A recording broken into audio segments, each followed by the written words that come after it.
We're here today with Kurt Lehman from the Urethane Supply Company. We have a bumper cover here that has several different damage areas on it. Kurt, you want to go over what we're going to be doing today? Sure, Scott. Yeah, we've got a Honda Accord bumper that's polypropylene.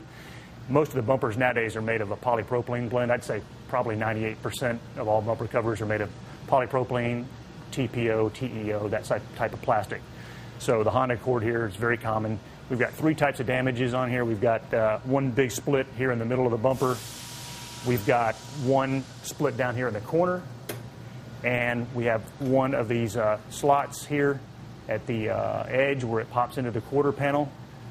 This is particularly difficult to repair, but I want to show you the repair process using our nitrogen welding system on all three of these. It's called hot air welding. What kind of precautions do we need to take? Okay, Scott, yeah, when you're welding with a hot air welder, you're working with a tool that's putting out air anywhere in the range of 600 to 1,000 degrees Fahrenheit. So you need to be very careful with the metal barrel, also with the air that's coming out of the tip of the welder. And when you're actually doing your weld, it may put off some fumes, so you want to work in a well-ventilated area. Now that we have the aluminum tape on the front side, and we ground the back side of the repair, why didn't we need to put a V-groove into the back side? Well, in this particular location, we don't really need to have a flat surface on the back, so it's easier and faster just to go ahead and grind the overspray off and just get down to some raw plastic. All right. Well, let's get started and see how it's done. Sure. Okay.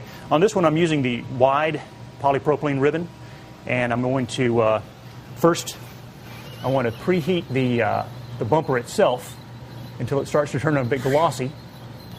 And when it gets glossy, you can kind of see that the rod wants to tack down onto it.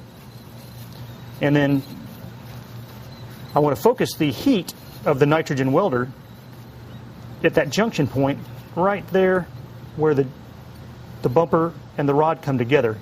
Because what I'm doing is I'm actually fusing the bottom surface of the rod with the surface of the bumper. I'm not melting the entire rod all the way through. And you see I've got an angle of about 45 degrees to the bumper. And with this wide rod, I'm slowly moving the welder tip back and forth between the two ends of the rod.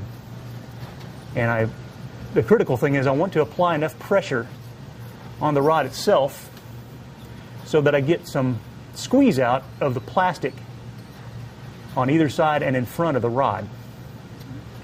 The speed is also important. You don't want to go too fast. You want to do about 4 to 6 inches per minute. Okay, this wide rod is really hard to turn, so I'm going to go ahead and cut it off at this point.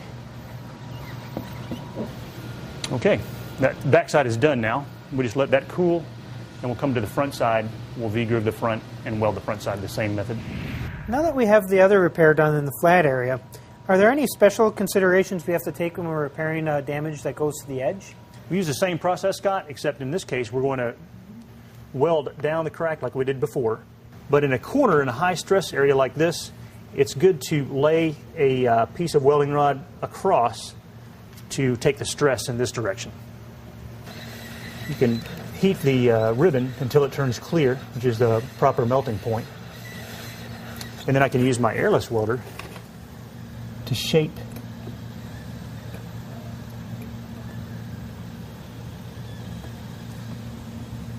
the edge.